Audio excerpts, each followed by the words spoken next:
Apareceu você dentro, deixa eu ouvir.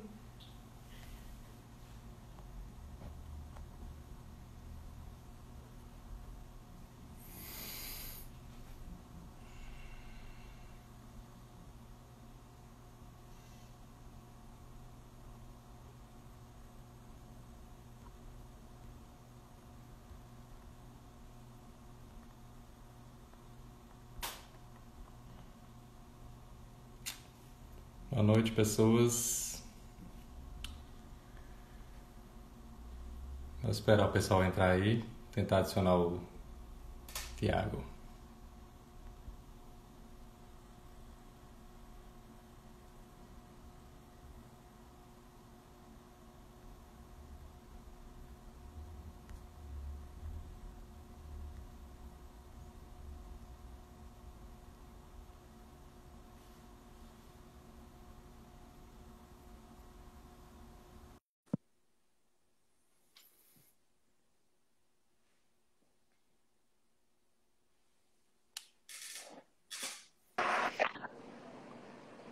Opa, Boa noite, meu amigo. e aí, Thomas, tudo bem? Vai. Bom, vamos iniciar nessa live. A gente tem como tema aqui essa crise do coronavírus e as opções que estão sendo colocadas, né? A gente está vendo uma certa polarização em relação às alternativas que a gente tem em relação a como lidar com o coronavírus, né? Vemos algumas pessoas menosprezando um pouco tudo que vem acontecendo, como se a doença não fosse significativa. E do outro lado também a gente vê pessoas que estão colocando como se a quarentena total do país inteiro, todas as atividades tivessem que parar como uma única solução aceitável para lidar com a crise, né? Então a gente convidou aqui nosso amigo Tiago. Gostaria que você se apresentasse aí e falasse um pouco aí sobre você para que o pessoal conhecesse. Boa noite, primeiramente, a todo mundo. Tá dando para escutar bem? Tá, Tá? Beleza. Tá muito escuro ou tá boa a iluminação? para mim tá tranquilo. Pois, né? Beleza, tá. Eu me chamo Tiago Mari, sou médico clínico geral e trabalho principalmente em pronto atendimento. É o meu ambiente de trabalho mais comum, pronto atendimento tanto no sistema privado como no SUS. O meu dia a dia faz mais ou menos 3 anos e como eu trabalho em pronto atendimento, eu digamos assim, eu sou que a gente chama o front, né? A linha de frente daqueles pacientes com suspeita de coronavírus Sim, que vão entrar no sistema de saúde, seja pelo sistema privado ou sistema público. E aí, por conta disso, e por conta da proporção que tomou o corona, eu acabei me interessando pelo assunto, estudando e tudo. E aí, diante das polêmicas, eu resolvi, não só das polêmicas, mas a quantidade de informações que a gente tem, contraditórias, eu resolvi, por mim mesmo, ir tentando estabelecer aquilo que é verdade, aquilo que não é, e tentando formar a minha própria posição, o meu próprio modo de agir. E resolvi compartilhar com o pessoal nos últimos dias, né? sim. Bom, para quem está aqui por causa do Tiago, né? Quem não me conhece também, meu nome é Thomas, sou advogado e atualmente pós-graduando em ciência política. E aí a gente hoje pretende aqui analisar todos os aspectos envolvidos nessa crise, né? Não apenas a questão epidemiológica, mas todos os outros fatores que podem ser afetados, né, socialmente quando a gente tenta lidar com uma crise como essa. E para começar, vou começar logo com uma coisa polêmica, que foi aí o pronunciamento do nosso presidente, né? Ele fez aquele pronunciamento, passando, né, meio que a ideia de que a gente devia voltar à normalidade, né? Criticando um pouco aí os governadores que estão adotando medidas mais rígidas. E aí criou-se, né, esse dilema. Devemos voltar realmente à normalidade ou devemos seguir o caminho contrário de adotar medidas mais restritivas em relação aí à quarentena e tal? E eu queria saber a sua opinião, qual a opinião também então, da classe médica como um todo, né? Qual o consenso que está tendo em relação a isso? Bom, dizer, de falar sobre a opinião da classe médica, acho que o que eu mais recomendaria, e eu acho que nesse ponto você vai concordar também, até como advogado, é que o essencial, independente de você ser médico ou não, de você estar acompanhando ou não, é a prudência, né? Então, assim, se eu não fosse médico, a primeira recomendação que eu daria é siga aquilo que as autoridades civis estão recomendando, porque é tudo muito novo e eles estão focados unicamente na em compreender o fenômeno e tentar evitar o maior o dano o máximo possível, né? Então, assim, a minha posição é particular, né? Se é possível dizer assim, mas a minha posição particular é de seguir aquilo que as autoridades civis estão orientando. E embora o presidente tenha falado aquilo, o que é importante é que a posição, digamos assim, do governo oficialmente não mudou, né? Ele mantém a mesma posição, a posição de que é necessário o isolamento social e está conversando com o empresariado e com os trabalhadores que, obviamente, estão sendo afetados por isso aí. Então, essa é a posição que eu acredito que hoje é mais prudente para qualquer pessoa, Uhum. principalmente se você é do grupo de risco, né? Então, acho que isso é o mais prudente. Ah, e a classe médica? O que que a classe médica pensa disso? A classe médica, em sua maior parte, aí, vamos dizer assim, que é uma percepção minha, tá bom? A gente não tem como estratificar e dizer para você, 60% é a favor, mas o que a gente percebe nos grupos de WhatsApp, os meus colegas, a palavra em relação ao pronunciamento do Bolsonaro foi indignação, né? Uhum. Porque, até pela forma como ele abordou o tema. E então, a maior parte da classe médica é favorável à manutenção do isolamento social.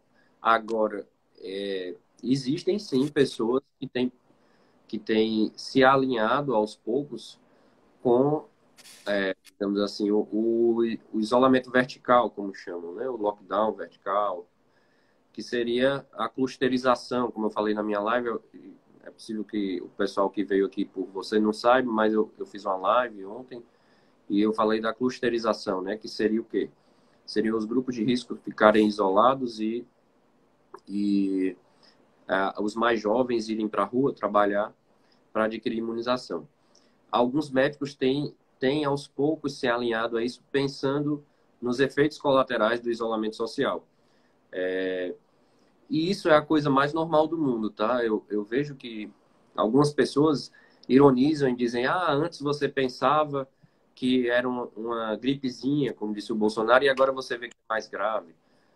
E vice-versa, né? Você dizia que era uma coisa grave, agora diz que é uma gripezinha.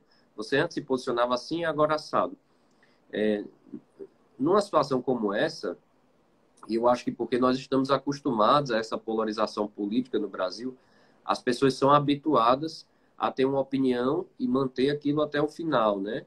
Quem é a favor de Uhum. Bolsonaro, quem é contra Bolsonaro, e pronto. E se agarra aquilo a ferro e fogo e pronto. Mas aqui a gente não está tratando de um assunto banal, digamos assim, né? Nós estamos falando de um assunto novo que pode se tratar de uma pandemia, de uma peste, digamos assim, né? Então, a percepção disso, como é algo muito novo, ela muda. É a coisa mais normal do mundo a percepção mudar. Uma pessoa que achava uma coisa, de repente começa a pensar que talvez a percepção dele esteja errada, né? Porque é algo muito dinâmico. Então, isso é normal. Assim, a gente também precisa parar de pensar sempre o outro lado como o lado mal intencionado, né? Assim, nessa situação, eu sinceramente tenho minhas dúvidas de que alguém poderia estar mal intencionado ao dizer que é só uma gripezinha ou ao dizer que nós precisamos fazer o isolamento social, porque, assim, somos todos gente e corremos Uhum. todos o risco do corona, né? Então, assim, eu acho que o que muda é a diferença de percepção. Alguns vão tender mais para um lado e outros para o outro, né? E é evidente que em algum momento a gente vai perceber que um estava certo e o outro estava errado. Agora, muito provavelmente não vai ser agora. Vai ser quando tudo tiver acabado. Justamente, eu, desde o início, tinha a minha percepção pessoal, né? Eu não sou da área, então também não me sinto com propriedade para estar influenciando pessoas nesse sentido. Então, eu não expus muito, né? Mas eu tinha essa percepção de que o isolamento social completo, como a maioria das pessoas, né, pelo menos que eu vejo, estão se manifestando como se fosse essencial, poderia causar mais prejuízos do que benefícios, né? E aí, essa semana eu vi que realmente surgiu alguns especialistas, né, em infectologia nos Estados Unidos, colocando alguns artigos falando justamente sobre essa questão, de que o isolamento social poderia ser um remédio amargo demais, né? Poderia ter seus benefícios ali, logicamente, né, na contenção da proliferação da doença, digamos assim, mas que os malefícios poderiam também serem piores, digamos assim, do que o próprio dano que a doença pode causar. Você podia falar um pouco sobre esses artigos, o que você conseguiu ver a respeito? Tá, vamos lá. Eu vou te dizer, deixa eu ver aqui o que é mais importante, né? Como eu falei na minha live, né? Assim, os dados que nós temos, eles são insuficientes para a gente bater o martelo e dizer que é 100% de certeza que A ou B seja efetivo, tá bom? Porque tudo é muito rápido e na medicina a gente usa muito a estatística, qual é a função da estatística para a medicina? É nos livrar do acaso, né? Porque se você faz uma análise de qualquer coisa, você está sujeito a, por exemplo, eu vou testar um medicamento que trata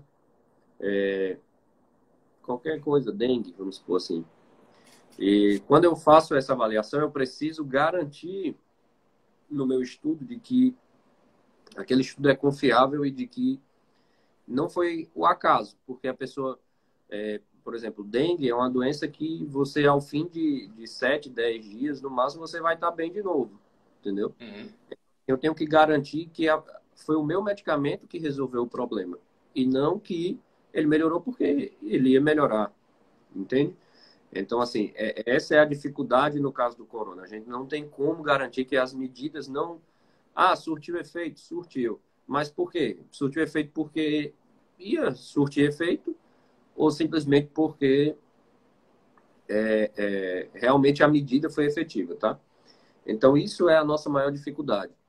Mas, assim, o que nós temos de evidência até o momento, principalmente em relação à China, que foi aqui já tem 2 meses, mais ou menos, que a coisa começou a estourar lá. Então, a gente já tem alguns estudos. O que nós temos de evidência é que o isolamento social, como preconizado no Brasil, ele é uma medida efetiva. Ele foi uma medida efetiva na China. E não só o isolamento social, mas o isolamento social iniciado antes do corona, tá? Antes dos casos começarem a aparecer. E eu acho que essa é a maior dificuldade no caso do Brasil. E no caso de todas as populações. Mas primeiro, para eu não perder o foco, no caso eu vou te dizer primeiro o estudo que mostra que o isolamento social é efetivo. É um estudo do escritor que eu acho que ele é matemático até, Adam J. Kucharski. Ele foi publicado na Lancet, que é uma revista médica importantíssima, junto com a New England, talvez a mais importante. E aí o nome do artigo é Early Dynamics of Transmission and Control of COVID-19, a Mathematical Modeling Study. Nesse estudo, eles avaliaram a cidade de Wuhan. Para quem não sabe, Wuhan, na China, foi antes do...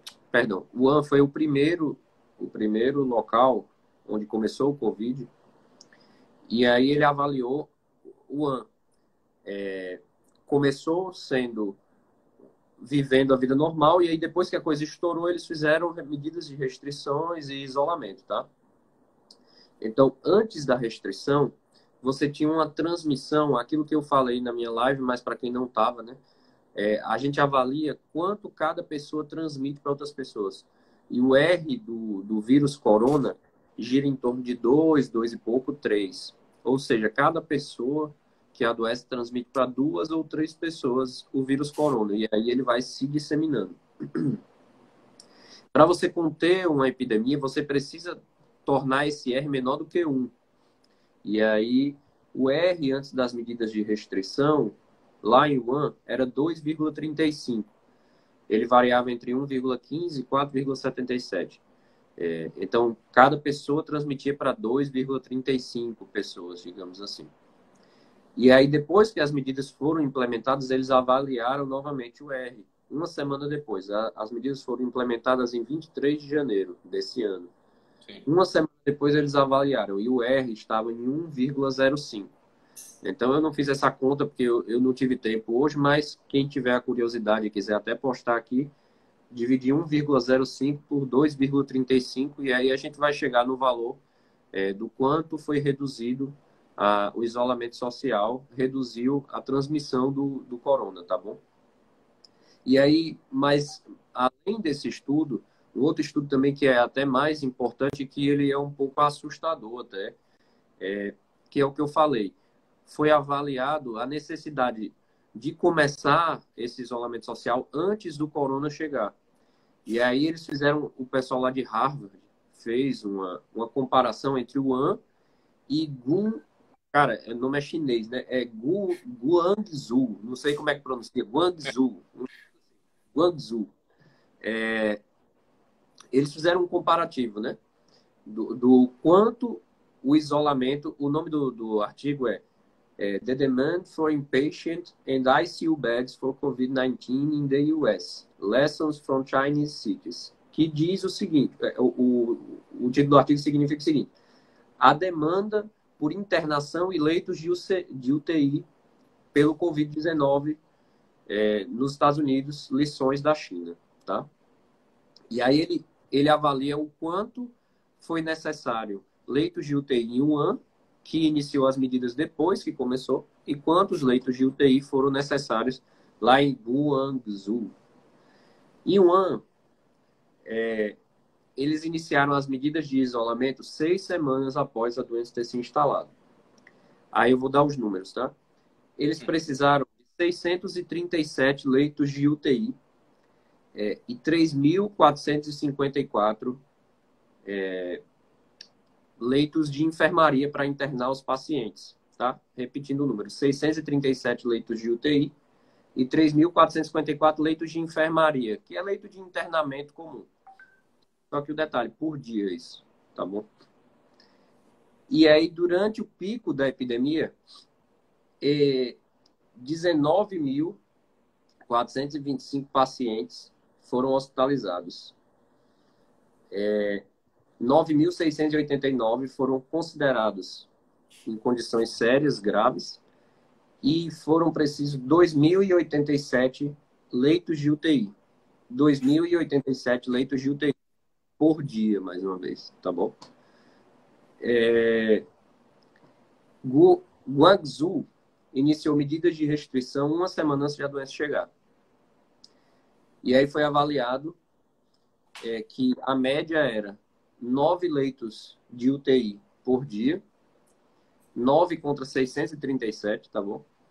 E 20 leitos de enfermaria por dia contra 3.454 leitos de enfermaria. Durante o pico epidêmico, 15 pacientes por dia no leito de UTI contra 2.087 e 38 que internavam em estado grave. Aí a questão é a seguinte, e aí a gente precisa deixar claro, é um pouco assustador, né? A gente falar esses números, você fica assim, rapaz, vai acabar o Brasil, né? Mas esse é um tipo de estudo que é um estudo, digamos assim, que é como se fosse uma fotografia, tá bom? Eu vou pegar o que aconteceu lá, vou tirar uma foto dos dados, pegar todas as informações, coletar e vou comparar um contra o outro. X fez isso e Y fez aquilo. Só que o que é que acontece? Esse não é o melhor tipo de estudo para avaliar medida de intervenção, tá bom? Por quê? Porque existem inúmeras outras variáveis entre as cidades que nós não temos como avaliar, entendeu? Nós não temos como estratificar. Porque você tira uma foto, entendeu? Então, uma foto, você fazer esse estudo é como tirar uma foto. Então, eu vou sair para foto. Aí você vai tirar uma foto de um mendigo. Aí você pensa assim, pô, é um mendigo, né, cara? Eu vou tentar deixar ele mais limpinho, vou dar um banhozinho nele, fazer a barba, botar ele mais bonitinho aqui e tal. E você vai tirar uma foto dele. Quando você olhar a foto, você vai pensar, poxa, esse cara é bonito, ele é isso, ele é aquilo. Você vai pensar, eu acho que ele deve ter uma vida boa, ele tá sorrindo, né? E isso é uma foto, entendeu? Quando terminar a foto, que o cara tirar a roupa, ele vai sair para a vida dele ser mendigo e você foi enganado por aquela foto, tá bom? Uhum. Então, assim, é uma analogia meio tosca, mas só para entender que existem inúmeras outras variáveis aí. Então, o que pode ser de variável? É a variável de a gente não avaliou, o estudo não foi claro, ou talvez até tenha sido e eu não consegui perceber, mas o estudo não foi claro a diferença de paciente idoso que existe entre uma cidade e outra. Não avaliou considerações climáticas, diferenças geográficas, o quanto existe de aglomeração em tal cidade e em outra. Porque se você tem um vírus como o corona, que se espalha muito rápido, se você vai, por exemplo, para essa cidade de Guangzhou, e lá é uma cidade mais rica, que tem muitos prédios, que todo mundo se isola, que não tem favela, é muito diferente. Então, isso muda muito, quanto um vai variar e quanto o outro vai variar, né? Mas esses fatores, eles podem explicar um pouco por que a mudança tão drástica, né? A gente está falando 637 contra 9. Então, assim, é uma mudança muito drástica. Talvez não tenha sido só por essa medida de intervenção, mas é um dado que você dispõe. E você não tem como fechar os olhos para isso. Você simplesmente dizer, não, isso aqui deve ter sido um acaso. Entendeu? Uhum. É muito temerário você assumir que tudo isso foi obra do acaso. Entendeu? Dizer, não, isso aqui foi um acaso e vamos seguir nossa vida normal e tentar o isolamento por rebanho e pronto, e acabou. Isso daí é temerário também, tá? Então, assim, esses são os principais estudos, né, que nós dispomos para chegar a essa, digamos assim, essa medida que está se estabelecendo no mundo todo, né? Mas eu sei que eu já falei muito, mas eu queria só complementar, né? Mas qual é a dificuldade? A dificuldade é que é como se nós estivéssemos nos preparando para uma guerra, mas a guerra não chega. Então a gente se isola em casa, fica em casa, ninguém sai, tudo. Começa a sofrer com os problemas, né? Que a gente vai falar um pouco mais na frente, sofrer com os problemas do isolamento social. E o vírus não chega, e a gente não escuta de gente adoecendo grave. Então, aos poucos, aquilo que era uma informação segura começa a se tornar dúvida. Dúvida para a gente, que é povo, e eu sou pai e marido, e tenho meus pais, então a minha responsabilidade é com eles. Eu tenho meu filho, minha esposa, me preocupo com eles e tal, mas eu sou responsável por 2, 3 pessoas e me preocupo. Mas uma coisa sou eu ter dúvida. Outra coisa é, por exemplo, um governador começar a ter dúvida. Ele toma as medidas, ele implementa as medidas, faz tudo como manda o figurino, e aí, de repente, começa a, a, a população a não receber salário, o empresário que não recebe mais dinheiro e começa a bater na porta dele, dizer, ei, governador, a gente vai quebrar. E vai ter gente desempregada no meio da rua. E a gente não está vendo nada, está todo mundo seguindo a vida normal, a gente vai nos hospitais, tem os internados de sempre, mas nada mudou drasticamente. Imagina o peso, a responsabilidade para um governador dizer assim, não, mas a gente tem que continuar. Ele mesmo não vendo, ele mesmo não vendo nada acontecer. Então, o que a gente tem observado de padrão de resposta ao redor do mundo é isso. Os países que inicialmente começam, eles começam e depois repensam e ficam, será, será, será? Aí na Itália o que acontece? O pessoal libera e diz, não, gente, vamos liberar, não tem condição e tudo. até que a coisa começa a se estabelecer e aí é tarde demais. Entende? Então, assim, é bem complicado. Essa é uma doença bem complicada, sabe, cara? É uma situação muito delicada. Eu me lembrei de um exemplo, só para finalizar, de, de um relato de Churchill, né? O primeiro-ministro inglês, na época da Segunda Guerra, em que ele disse que o começo da Segunda Guerra foi muito estranho, porque quando começou a Segunda Guerra, a Alemanha começou a partir para cima dos países pequenininhos, né? Polônia e ali ao redor e tal, Bélgica, e aqueles países não ofereciam resistência. Então a Alemanha simplesmente chegava lá e invadia, chegava lá e invadia. E como os outros países sabiam que a Alemanha, que eles não iam oferecer resistência, eles também não iam combater. Então basicamente era a Alemanha ocupando os países. E aí Churchill usa um termo chamado tipo guerra silenciosa, que as primeiras semanas, até 1, 2 meses, foi muito estranho, porque eles declararam guerra e a coisa contou do mesmo jeito. Entendeu? Assim, não teve Ninguém viu guerra. nada acontecer, né? Hã? Ninguém via nada acontecer de concreto, né? Nada acontecer. Então era estranho. A gente pensa, pô, será que a gente está em guerra? Talvez se Bolsonaro fosse daquela época, ele ia dizer, gente, isso não é guerra, não, isso é só uma gripezinha, né? A Segunda Guerra Mundial. Né? Aí depois aconteceu efetivamente, né? Mas no começo ninguém percebia. Então talvez, tá? Não estou dizendo que é a mesma coisa, talvez a gente esteja vivendo uma situação análoga. Sim. Então, diante disso, a gente vê que não fazer nada não é uma opção, né? Sim. Não é que a gente vá simplesmente descartar o isolamento como uma alternativa que é importante, né? Basicamente, resumindo, acho que é isso que você colocou. Mas em relação a esses dados que estão sendo coletados, né? Como Sim. você falou, a gente meio que não tem muita informação ainda.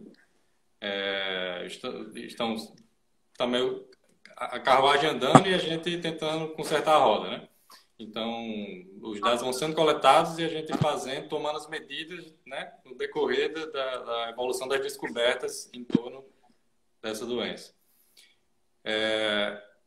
Foi levantada a hipótese também, quando surgiu esses artigos questionando a questão da quarentena como medida, a questão dos dados serem confiáveis ou não, né? Esses dados que a gente está vendo aí na mídia, que são divulgados e tal, deles serem o retrato real da situação ou não, podem eles estarem inflacionados. Principalmente a questão da proporção de letalidade da doença, né? A proporção de número de pessoas contaminadas que precisam do recurso do hospital. O que você acha sobre isso, sobre essa questão da gente poder ou não confiar nesses dados que estão sendo divulgados? Tá. Bom, assim, o que para a gente explicar por que os dados não seriam confiáveis, né? Exige uma certa explicação técnica e seria um pouco difícil para colocar aqui, né? Mas assim, o que a gente precisa saber é que os dados eles geram dúvidas, porque pelo tempo, a melhor expressão que foi de um deputado é Paulo Martins, né? Paulo Eduardo, né? Paulo alguma coisa Martins, que eu acompanho ele, que ele disse a melhor expressão, que é nós estamos trocando o pneu do carro com ele andando, né? Ou é consertando o carro com ele andando. É isso que a gente está fazendo. Aí, respondendo as duas perguntas, né? A mídia pode estar exagerando nos dados, e os dados podem estar sendo inflacionados porque muitos pacientes não estão sendo diagnosticados. Respondendo a primeira pergunta sobre a mídia, se eu não tenho como falar exatamente da mídia, porque eu também não acompanho assim diariamente. A única coisa que eu acompanho da mídia mesmo é quando eles divulgam os dados oficiais do Ministério da Saúde, eu dou uma olhada e tal. Então eu não tenho como te dizer isso, assim, se eles estão sendo fidedignos com os dados que a gente dispõe. Mas assim, até onde eu sei, também não é uma coisa grosseira, eles não estão inventando nada, entendeu? Eles estão postando aquilo que eles vão coletando de informação. Agora, assim, talvez o que eu tenha, não diria nem criticar, mas mostrar que isso dá uma percepção errada da doença para as pessoas é que, como é a doença da moda, né? É a doença que está todo mundo falando, então cada morte é divulgada, né? Então, cada morte é divulgada. Isso gera uma percepção errada nas pessoas, entende? Porque, por exemplo, recentemente morreu um paciente jovem saudável, né? Um adulto jovem saudável. E aí todo mundo se apavora, né? Foi divulgado na mídia um paciente de 30 anos que morreu e tudo. Aí eu acho que talvez falta uma consultoria médica, digamos assim, para o pessoal do jornalismo. Por quê? Porque, assim, como eu até expliquei em vídeo ontem, né? Uma dúvida que levantaram. Ah, um adulto jovem morreu e tal. O Covid mata, entendeu? Ela é uma doença que mata. Proporcionalmente, ela vai matar 0,2% de um adulto jovem, entendeu? Mas 0,2% significa que alguém vai morrer. É uma vida inteira que vai morrer. A cada 2.000 pessoas, um vai morrer. Entendeu? É isso que a gente está dizendo. Então, uma pessoa vai morrer. Está dentro do esperado, do padrão da doença. Só que a partir do momento que a mídia noticia, um adulto jovem morreu, pronto. Aí todo mundo se apavora e acha que o Covid vai matar todo mundo e tudo. E não é bem a questão. Entende? E em relação É um caso excepcional, né? Não pode tirar a exceção pela regra, né? Exatamente. E aí, a partir do momento que você dá notícia e dá mídia e dá audiência para isso, você altera, falseia a percepção das pessoas, tá? E aí, a outra pergunta, né?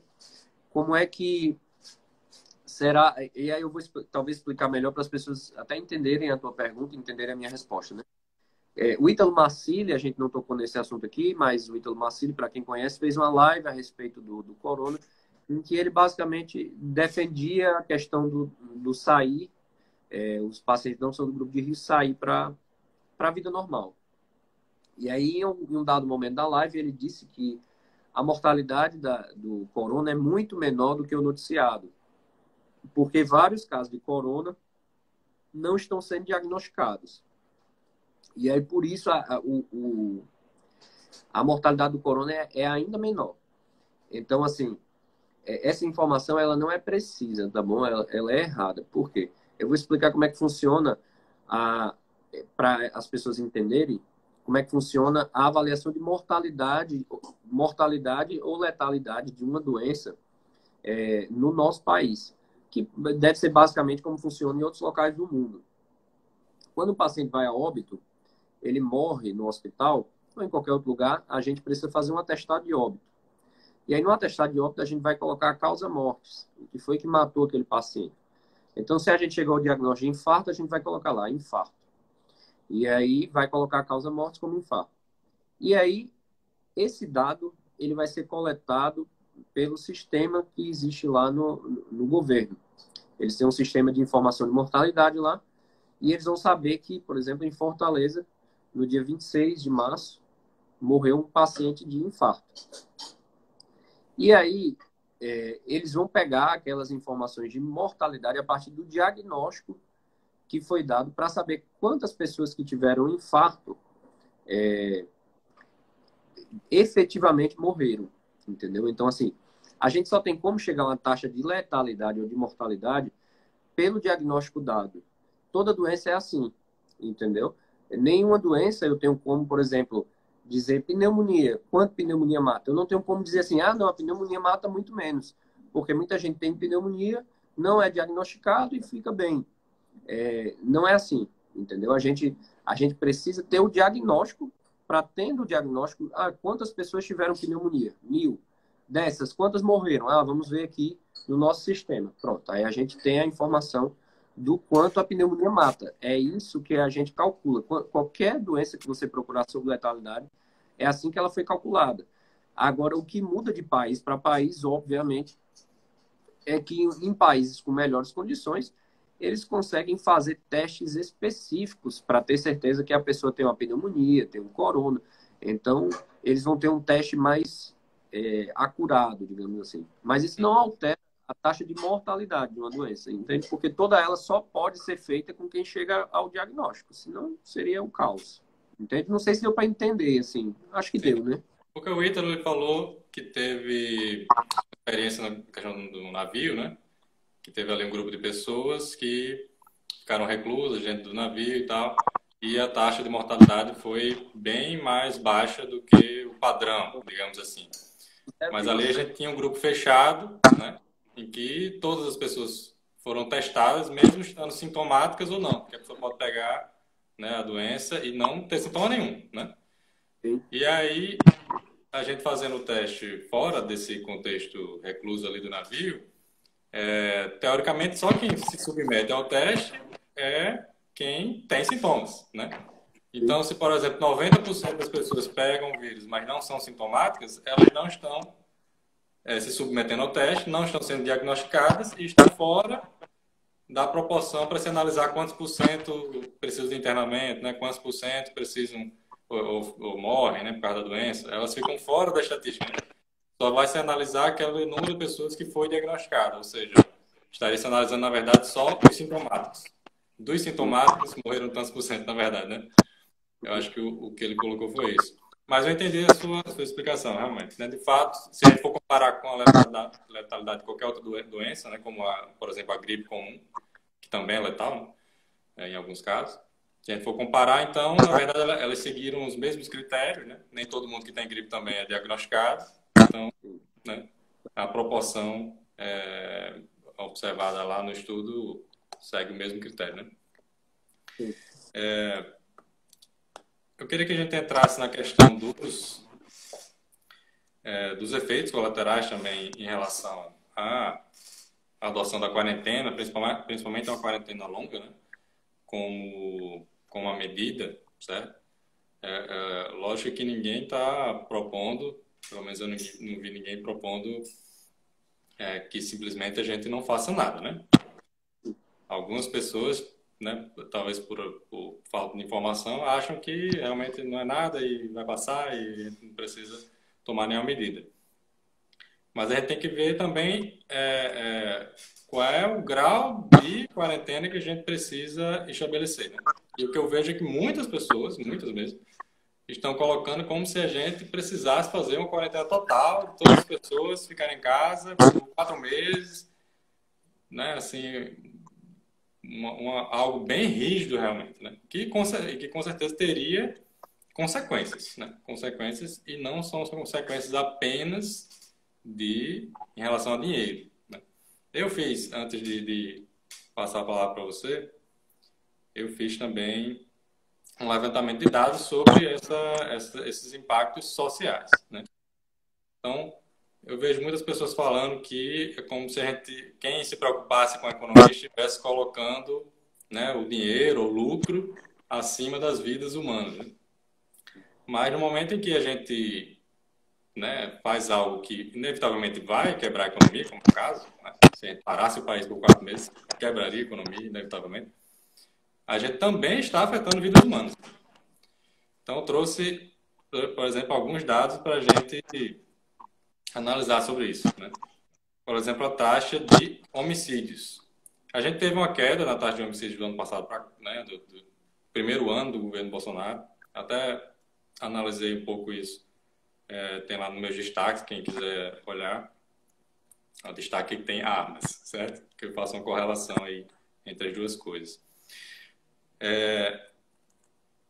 Em 2018, a gente teve 46.164 homicídios. Em 2019, 33.807. Então, houve uma diminuição no número de homicídios de 12.357 pessoas que deixaram de morrer, digamos assim, né? E aí, é interessante um estudo que eu vi do IPEA, certo? Que o aumento de 1% no desemprego de homens eleva a taxa de homicídio em 1,8%, quase 2%. Então, a cada 1% de desemprego que a gente aumenta, a gente vai aumentar a taxa de homicídio em 2%. Né? Então, dobra, né, ali essa proporção. Também vi uma pesquisa publicada também na revista Lancet, como você falou, na revista científica lá do Reino Unido, que aponta que 31 mil mortes foram causadas em decorrência do efeito da recessão econômica entre 2012 e 2017 no Brasil. Né? Outro estudo também do IPEA, é o mesmo que apontou essa relação do desemprego com o homicídio,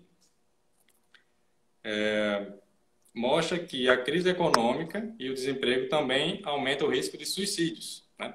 Não apenas aumentaria ali questão econômica em si, mas aumentaria também a questão do número de suicídios. Dados da OMS, né, mostram que a cada 40 segundos alguém morre de suicídio no mundo. O suicídio é uma das doenças assim, mais preocupantes da atualidade, né? Por ano, cerca de 800 mil pessoas cometem suicídio. E 75% desses homicídios são cometidos por pessoas em vulnerabilidade econômica. Então, a proporção de pessoas que estão em vulnerabilidade econômica que cometem suicídio, né, é muito maior do que aquela pessoa que não tem esse complicador, né? Então, isso demonstra, né, uma certa correlação, que pode existir ou não, né, mas pelo menos é um indicativo de que a dificuldade econômica ela aumenta o número de suicídios. Dados da OMS também aponta que o suicídio é a segunda causa de mortes entre jovens. Que também no mesmo sentido desse dado da OMS, uma pesquisa americana também mostrou que o suicídio já mata mais do que acidentes de trânsito.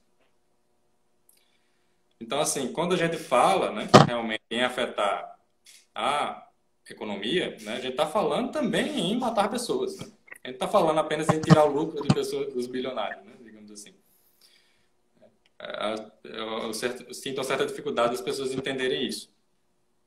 E o PIB do Brasil, cerca de 75% é composto pelo setor de serviços, né, que é o setor, digamos assim, que não seria tão essencial, né? Ou seja, seria o setor que seria fechado, justamente. Então, o impacto que fechar esse setor durante muito tempo causaria no nosso PIB seria bem significativo, já que a proporção do serviço é bem grande, né? Tem uma publicação também do JP Morgan Chase Institute, que fala sobre a questão do quanto as empresas têm de caixa para conseguir se manter durante um determinado tempo. Esse é um estudo americano, analisa empresas americanas, mas a gente pode tomar como referência, né, para poder ter alguma base em relação a isso. Que mostra que 50% das empresas elas só têm caixa para se manter durante 27 dias. Se elas pararem 27 dias, elas já não têm mais dinheiro para manter suas despesas, né? Ou seja, se a gente for manter uma quarentena por 4 meses, né, a maioria das empresas aí não teria como manter os empregados, né? Realmente a gente teria uma demissão em massa, etc. Então, além da questão do suicídio e desse impacto nas empresas, que tem uma correlação com o desemprego, né, também temos a questão da fome, né? Só hoje, mesmo que a gente estando no Brasil, numa situação econômica ali mais ou menos estável, né? Está uma pequena recessão, mas estamos mais ou menos estáveis. Cerca de 15 pessoas morrem por dia por problemas ligados à fome, né? Por desnutrição. Imagine num estado em que haja uma grande crise econômica. Então, assim, eu vi já economistas fazendo projeções do impacto dessa crise na economia, que iria ter uma diminuição de cerca de 20% do PIB e um aumento de 20% no desemprego, pelo menos, né? Isso dentro da realidade do retrato, como você falou, né? Do retrato que a gente tem hoje. Isso muda a cada dia, né? Mas se a gente conseguir, né, ver essa relação que há entre tudo isso, né, a questão econômica, o desemprego, o suicídio, a taxa de homicídios, né, que é aumentar 2% a cada 1% de desemprego, se a gente aumenta o desemprego em 20%, a gente aumentaria, pela essa pesquisa do IPEP, em 40% o número de homicídios. Isso representa 13.522 pessoas que morreriam em decorrência da crise econômica ligada à questão do aumento do homicídio. Então, assim, eu acho esses pontos muito preocupantes e vejo poucas pessoas se preocuparem com eles. Então, eu queria que você comentasse também o que você acha, se a gente deve sopesar um pouco essa questão da quarentena, ver até que ponto isso vale a pena ou não, né? Com certeza, com certeza, isso daí precisa ser. Na verdade, isso não é que seja uma obrigação ser pesado, é que a própria estrutura da realidade, as próprias consequências do isolamento social nos obrigam a pensar sobre isso. Não tem como a gente escapar. É como você querer fingir que você não está com fome. A fome vai bater, você vai sentir, não adianta você dizer, não, isso aqui é besteira. Não, você vai ter que pensar sobre isso, ter que saber o que você vai fazer com isso que você está sentindo. E uma consequência do isolamento social é o colapso econômico. Ponto. Isso é indiscutível, né? E aí, o primeiro ponto, que eu acho que hoje a gente não tem condição de fazer isso, né? Talvez é uma questão até filosófica demais, digamos assim, mas eu acredito que pessoas bem mais capacitadas, após passar toda essa pandemia, vão levantar, é assim, que a crise do corona também é a crise da informação, tá? É a crise da necessidade de controle do nosso tempo. A nossa sociedade ela não consegue conceber, a gente como médico, um indivíduo não consegue conceber que ele vai ter uma dor de cabeça leve e não vai tomar remédio, entendeu? Ele não consegue conceber que ele vai ter uma febre e ele não vai controlar a febre. Ele não consegue conceber que um parente vai ter uma pneumonia e vai morrer, entende? A nossa sociedade ela tem essa dificuldade de admitir que a nossa vida não é totalmente controlável, entende? E da mesma forma, a gente dispõe de muita informação, muita informação. O que a gente está fazendo aqui agora? A gente está passando informação para o povo. Mas o que acontece? Quem somos nós dois? Eu sou um ilustre desconhecido e você é um pouco mais famoso aí no Rio Grande do Norte pelo seu trabalho com a monarquia. Mas, assim, as pessoas estão vindo aqui conversar com a gente para entender por quê. Porque é tanta informação que eles precisam de alguém que organize isso e diga assim, olha, isso aqui, sabe esse caminhão de informação que vocês receberam? Pronto, isso aqui significa isso, significa aquilo. Da mesma forma o corona, entende? A gente todo dia, se vocês estão enlouquecendo com a quantidade de informação com o corona, imagine a gente que é médico. A gente recebe, meu Deus do céu, caminhões de informação todo dia. E muitas vezes contraditórias. Então, por que eu estou dizendo isso? Porque a gente recebeu a informação da China lá no começo, que era uma catástrofe e tal, e a gente agiu a partir daquilo. Só que a pergunta é, era para a gente ter agido já a partir daquilo? Eu não sei. Eu não sei se era para a gente ter feito isso. Realmente não sei te dizer.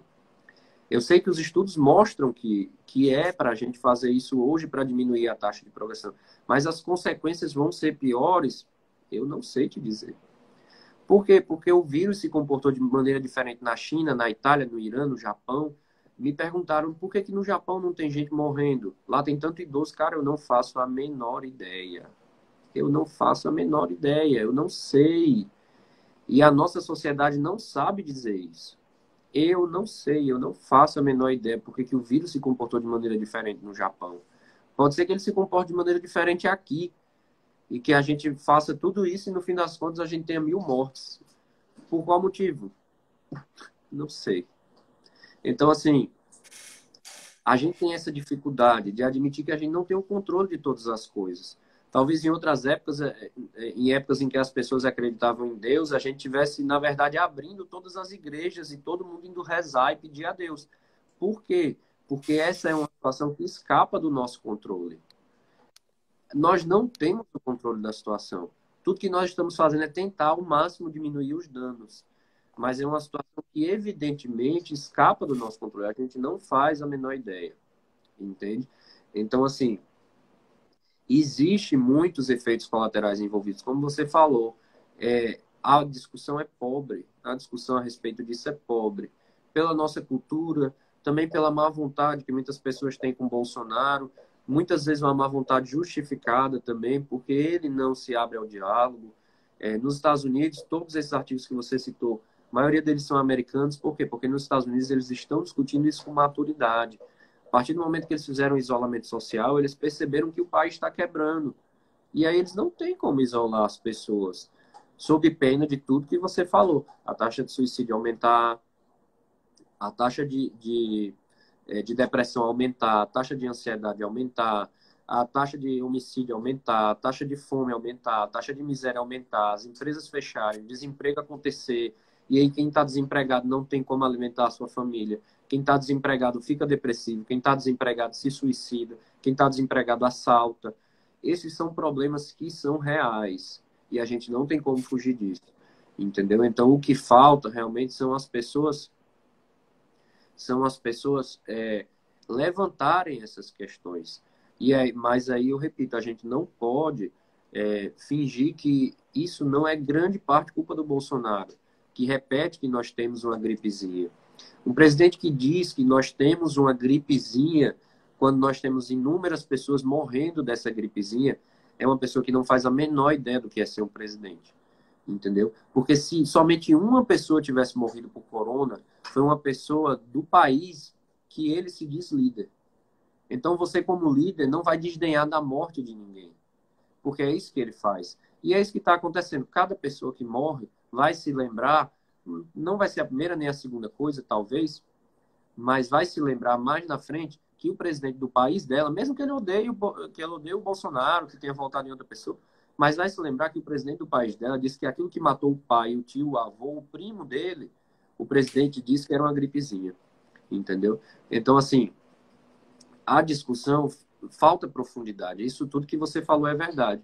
E aí, o que acontece? Da mesma forma que os países que fizeram isolamento de rebanho, quando a doença chegou, precisaram rapidamente reverter para o isolamento social, os países que estão fazendo isolamento social estão percebendo que economicamente é impossível. É impraticável você ficar por tempo indefinido. Então, assim, isso é uma realidade. Não adianta a gente fugir e não adianta a gente também atrapalhar a discussão dizendo que, como muitas pessoas estão dizendo, eu vou matar meu avô para a economia não quebrar. Cara, não é isso. A gente não está falando aqui de dinheiro. A gente está falando que dinheiro compra comida, que dinheiro bota comida na casa, que dinheiro paga energia, entendeu? Que dinheiro paga plano de saúde, tudo isso. E aí, se você não tem dinheiro para isso, alguma coisa você vai ter que fazer. Você não vai deixar a sua família morrer de fome, entende? Então, você pode roubar, matar, você pode pedir ajuda, mas você pode simplesmente enlouquecer e botar uma bala na cabeça, entendeu? Esses problemas, eles são reais. A gente não tem como fugir disso. Então, assim, o que a gente precisa é encontrar um meio termo, entende? Porque se a gente simplesmente disser que é uma gripezinha e jogar todo mundo na rua, talvez daqui a 2, 3 semanas, um mês, quando o pico da epidemia chegar aqui, a gente tem que botar todo mundo de volta. E aí a gente vai ter a pior escolha possível, que foi a gente fez isolamento social, quebrou o país, aí botou todo mundo no meio da rua para descobrir depois que a gente ia ter que fazer de novo o isolamento social, entende? Então, assim, seria péssimo isso. Seria pior do que fazer o isolamento social e quebrar o país, seria a gente precisar fazer 2 vezes o isolamento social, né? Então, assim, a gente precisa encontrar um meio termo aí. Precisa, de alguma forma, pensar de maneira tal que seja possível, né? Agora, assim, o que é importante é que essas 2 próximas semanas, essa que está terminando agora e a próxima, ela é muito importante. Porque o pico da doença está previsto para ser daqui a 3 semanas, mais ou menos. Isso significa que os pacientes que estão pegando corona hoje, na próxima semana, são os pacientes que vão estar graves lá na época do pico. Então, assim, eu repito, a gente precisa fazer aquilo que as autoridades estão mandando hoje, porque o pico está chegando e essas semanas são essenciais. Então, a gente precisa fazer direitinho, porque se a gente consegue dar uma segurada agora, talvez o pico não venha com tanta força, entende? E aí a gente consiga ir voltando à vida normal. A questão de achatar a curva, né? O pessoal tá falando. Eu acho também da coisa. Fora essa questão de a gente fazer isolamento social, seja intenso ou seja mais fraco, quais outras alternativas estão sendo experimentadas no mundo e estão tendo bons resultados? Assim, há outras opções, além de a gente simplesmente tentar fazer o isolamento social e tentar equilibrar essa questão dos danos ou não? Olha, o que mais funciona no mundo é testar a população maciçamente. um paciente com sintoma leve, a gente já testa positivo e se der positivo a gente isola. No artigo que tem da New England, que é uma revista americana também muito conceituada, que ele fala sobre a quarentena e os limites legais dela, ele fala isso. Ele fala que o isolamento social é importante hoje para a gente tentar achatar a curva, mas que ele não é o bastante, né? O que a gente tem de mais importante é testar maciçamente a população, e aqueles que derem positivo a gente isola, e hospital e leito de UTI de suporte. Porque senão a gente vai perder muito. Se a gente não tiver os leitos suficientes de UTI, a gente vai perder muita vida que a gente não perderia se a gente tivesse os leitos de UTI. Muitos pacientes precisam ficar no respirador por 1, 2, 3 semanas. E aí, se a gente não tiver esses leitos de UTI, primeiro, a gente perde os pacientes com corona, que não tem o leito de UTI. E segundo, a gente perde o paciente que não tem corona, mas também não tem leito de UTI, porque está tendo corona, mas as pessoas continuam infartando, as pessoas continuam tendo AVC, as pessoas continuam tendo insuficiência respiratória. Então, se você não... o leito de UTI está todo ocupado por corona, certo? Mas essas pessoas vão continuar chegando lá. E se não tem leito de UTI, essas mortes, elas indiretamente entram na conta do corona também, né? Uhum. Mas assim, a gente entende melhor a testagem. A gente precisa, e o governo tem feito isso, né? Para fazermos justiça, o governo está providenciando aí milhares de testes.